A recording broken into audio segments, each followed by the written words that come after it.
Hello and welcome back to RimWorld. Last time, we began to expand our colony just a little bit out to this particular steam geyser, which we kind of need because it appears that we're running out of power. I mean, this doesn't make the most sense to me because it seems like we should have enough, but, you know. If it's just gonna have us, you know, not have enough power, so be it. We're gonna set up another geothermal plant. It's gonna be right over here. It's gonna be beautiful. For the past, I would say, 7,000 years, Aiden, has been trying desperately to make it to the other... Oh, check it out. She's almost there. In fact, she's gonna be at this other colony in approximately 2.5 hours. Good for you, Aiden. I was about to say that she was taking her sweet time, but apparently she's going to get there in no time. She's got a caravan full of stuff that should be just great. Okay, it's not exactly full of stuff. It's got some stuff in it.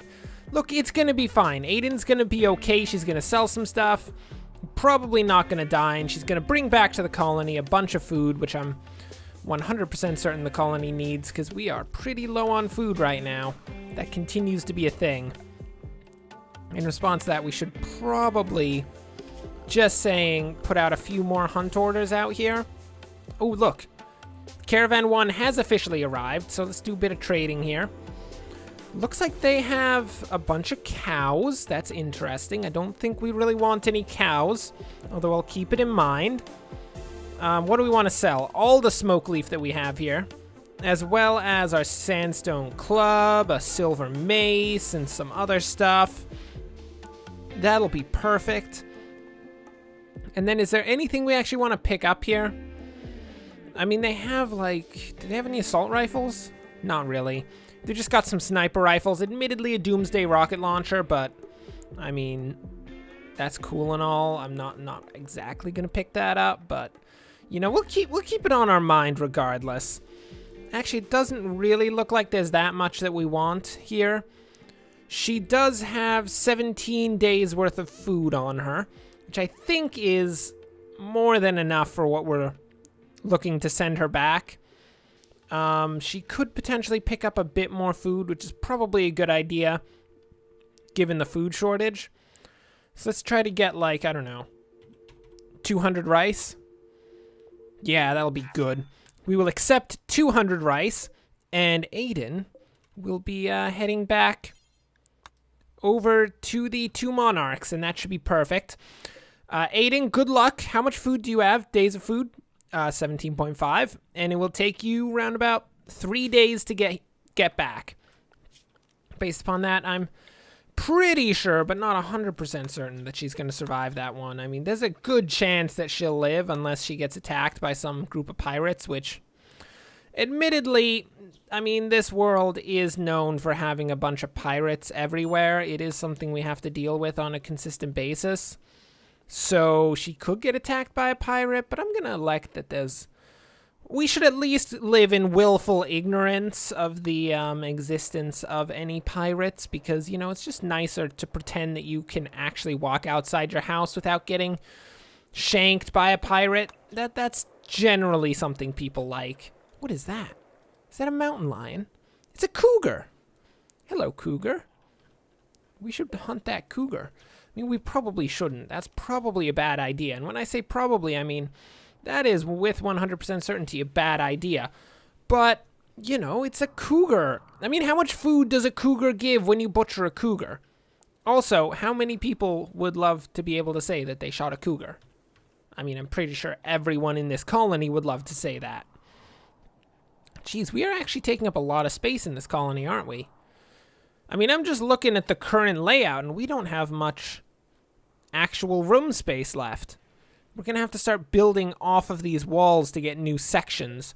I mean, we're also going to get this. I mean, this can't be ignored, but it's kind of an outside section of the colony and not exactly the same safety as what's in here, because there's not going to be a door along this particular wall, at least in theory. Or at least for now, in the very least, because, you know, it just so happens that I can't be asked to build a wall down here because that looks really expensive. Far too expensive, I would say. So is anyone actually doing any stone cutting work? Because that's gonna kind of be necessary. I mean, if they're doing hunting instead of stone cutting, I can understand that. That's acceptable. Anything else? I don't really know. I mean, stone cutting's kind of important right now, given that we may be running out of power relatively quickly. It's almost definitely not a particularly slow running out of power. My word, look at that pig go. Okay, did that pig just transported 15 pig skins into the storage. That's kind of concerning. I mean, that's like a person moving 15 human leather into storage.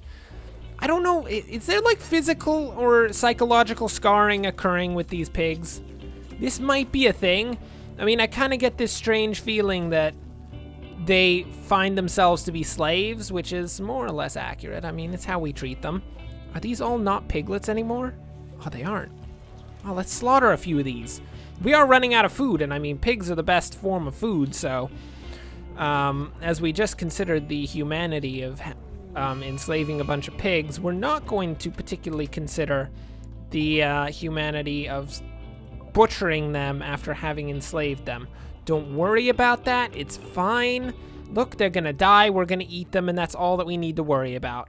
Outside of the boomalope that's totally coming to, like, wreck our face. We need to prepare a firing line against said boomalope.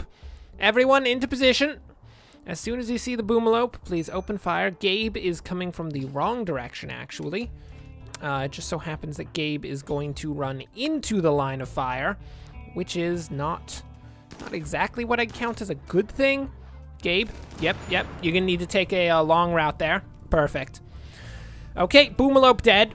You always have to make sure that if you're going up against a boomalope, you have to set up a firing line. You have to take it down ASAP.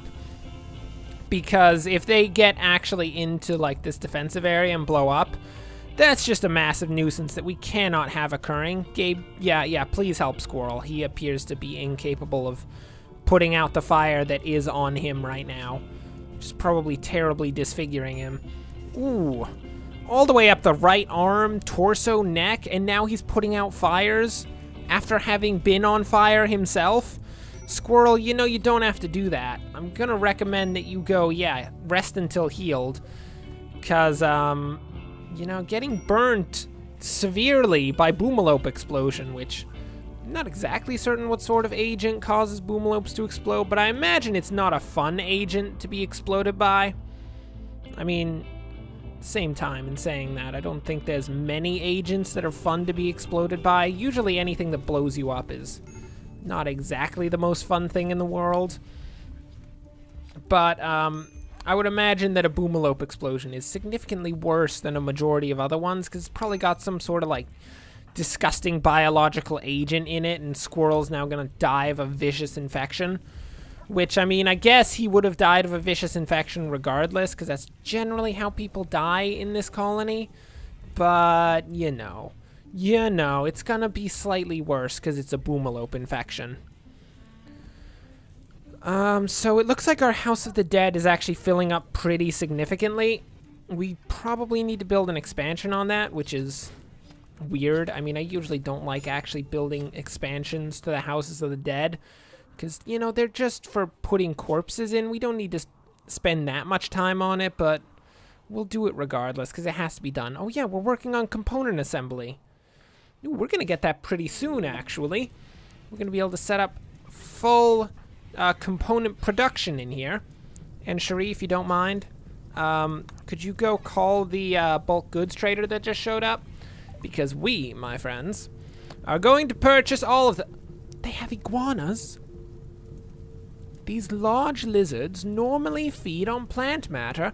However, when angered, their tough hide and sharp claws make them quite dangerous. I'm gonna admit, I really want an iguana. Iguanas are awesome! Are we gonna get an iguana?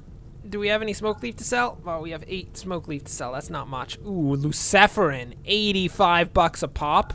Aw, yeah. That gets us more than enough money for an iguana. Oh yeah, we're doing it, people. We are getting an iguana. Don't even question me right now. You're gonna be like, mate, that's a bad investment. Why are you even getting iguanas right now? That doesn't make any sense. Like, we're running out of food. You shouldn't get an iguana. We're getting an iguana. Don't even question it. It's gonna fall from the sky, hopefully survive, and it's gonna be beautiful. Where is it? Oh, check it. Check that iguana dough. Oh, yes. Oh, my word. No, you're not getting any training in obedience, because I really don't want you basically anywhere near the firing line. Oh, yes. Iggy the Iguana. Yeah, that's a pretty standard iguana name, I know, but it's what we're going to call him. His name is Iggy. Well, her name is Iggy. And you're not going to question it. Hello, Iggy. What a beautiful iguana. That is officially Gabe's new pet. Gabe owns an iguana because he does also rule the entire colony, which is, you know, one of those things that allows you to basically have whatever you want, including an iguana. Squirrel, did you just fail to recruit Steven? Can you stop beating the fire out and try to maybe not die from a terrible infection caused by you being lit on fire? Oh, this is a good day. This is a good day, people. We've made it to the other colony again, and I imagine that our repeated trade with that particular colony is going to create quite good relations between the two of us. Ooh. Penoxicillin. That is quite nice. What is penoxicillin for? Blocks malaria, sickness, and plague. Take every 5 days. Okay. I mean, we're not actually going to take any penoxicillin because, just so happens I'm not interested in getting my people all hopped up on penoxicillin. Oh, my word. You're having some trouble, aren't you, Hare? We kind of need someone to go out and pick up that penoxicillin so it doesn't get lit on fire. Because that stuff is worth a considerable amount of money, actually. Most of the drugs in this game are definitely worth a good amount. So, Bradley, as soon as you're done consuming that meal, I need you to go save a few pills from the terrible raging fire outside. Which is, I will admit, a pretty serious fire at this point. I mean, we're safe outside of, you know, the sandbags. Okay, the sandbags aren't safe. That's going to be a small problem. But outside of that, we're doing pretty okay.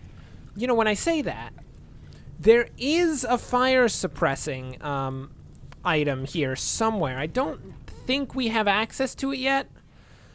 But basically, it's a fire foam that will, when there's a fire nearby, spread out and work basically like a sprinkler. If we could set up a few of those in the defensive line, that could probably be a nice addition to our defenses, like preventing incendiary weapons and such from doing serious damage. Scout, did you just walk into the fire? Don't do that, Scout. Now you're gonna die a terrible death. I don't want you to die a terrible death, Scout, but you've chosen this. You chose it, Scout! He made a mistake. Oh, who is this Steven guy? Why is he not joining our colony? Steven, how do you feel? Lacks bionic body part. Get over it. In a little pain. Okay. Cramped interior. Uh-huh. Imprisoned and feeling terrible. Well, you seem like you're in a pretty good mood overall, Mr. Steven. Why don't you get over it, kid? I mean, you're definitely not in the worst position. We could put you in, like, I don't know, the other prison cell, which right now, despite being significantly larger, is not quite as good. Because this one has a carpet. I don't know if you've noticed, but it's a pretty nice prison cell, mate. You should be happy you get anything, Steven. Jeez. Okay. So with Steven continuing to be an issue, and the fire being put out actually by a nice foggy rainstorm, everything is going quite nicely. We haven't been attacked for a while, have we? This is concerning. Iggy, is this your normal environment? Do you feel okay? I feel like Iggy the Iguana is not going to fare well in the, like, sub-zero temperatures that occur during the winter. Just noting. Anyway, as I was saying, it doesn't appear that we've been attacked recently, which is concerning because that most likely means we're going to be attacked fairly soon. So we do have to prepare for that. we did get component assembly. So can we get some fire foam out here?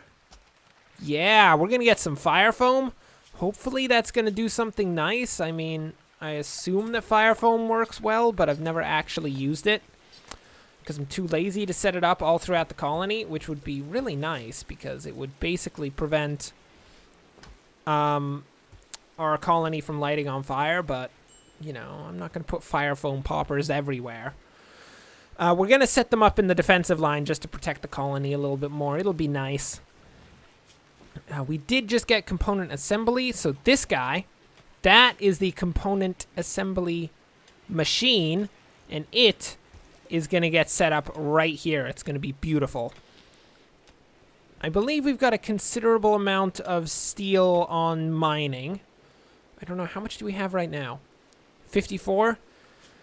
That is admittedly not very much steel, which is sort of a concern. I would prefer to have a considerably larger quantity of steel than that, but beggars can't be choosers, and apparently in this particular situation we're beggars. I wasn't 100% aware of that prior, but I guess that's a thing. So with that component assembler, exotic goods traders from Tithiad. Now, hey guys, why did you bring a bunch of boomalopes to our colony? I don't want boomalopes in my... I hope they stay outside. If they don't stay outside, I'm going to have a small problem because that's basically a national security issue. And we may have to shoot up Kurt for having threatened the colony by bringing explosive animals into our colony. Kurt, I am judging you right now. But Cherie is going to do some trading with you because I guess Cherie is now a trader? I didn't know that that was a thing prior, but it's going to be a thing. Let's see. Research neurotrainer. Ooh, that is not bad. Before we do anything like that, we do need to sell off the stuff that we want to sell. Got a couple things of smoke leaf. That penoxylin goes for 22 apiece. I told you that was worth it. And outside of that, I mean, I don't think we have much else to sell off. We've been doing a lot of selling recently. I mean, we could sell a pig. Do we want to sell a pig? You know what? Yeah, we'll sell a couple pigs. It's getting into spring season. We should be fine on food. And we can hunt as much stuff as we need to. So, yeah, we're going to sell that pig off. And do we want to research neurotrainer? Because that sounds nice. I mean, it is maybe $2,000. Small problem. Just a tiny little issue of it being ridiculously expensive. But, yeah, no, I don't think we need a neurotrainer. I appreciate it. We could get a power claw for about the same amount of money, which would be beautiful. But, you know, we're not going to buy. Don't buy anything. They're all disgusting, and they're trying to rip us off. We just need our $500 that we just got out of that. That should be perfect. We'll keep it. Potentially in the future we can buy neurotrainers. I don't think we can make them. I don't think that's a thing. Oh, this is going to be weird. Are these guys hauling stuff? Oh, this is going to come off as very strange to these traders. They're just going to be chilling out. They just made a small trade with us, got some silver, and all of a sudden, Cherie just walks away, leaves the silver on the ground. They're confused, of course, because they're like, oh, well, didn't you just buy all of our stuff? Don't you want our money? And then up trots a pig, just like, hey, dude, what's up? Just picks up the money and walks away. It does lead to some strange questions about the administration of the colony. I mean, who in the... Ian?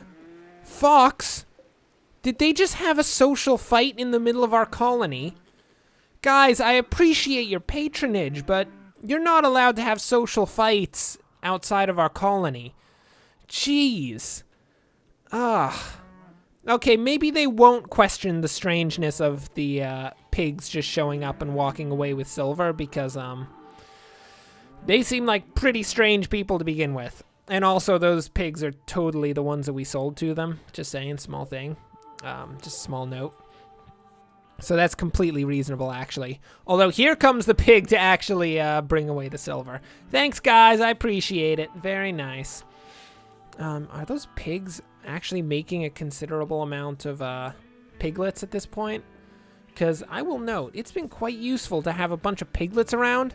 I was concerned about the inevitable pig takeover of the colony, but it appears that using them as food and an impromptu form of currency is actually pretty darn useful. They're nice to have around. Anyway, with that shocking revelation about how pigs are a great form of currency, that'll bring us to the end of this episode. Thanks for watching. If you enjoyed this, like and subscribe. Next time, we will continue on our colony. I assume that Aiden will be back at some point. It's hard to tell. Aiden, how you doing? Oh, she's already halfway back. So she should be back in no time, a day and 3 hours, and that should be perfect. And in theory, we should be able to get back onto various forms of stone cutting and get this wall finished so we can hook up another geothermal plant and hopefully be A-okay. But until then, thanks for watching, and of course, as always, enjoy the rest of your day.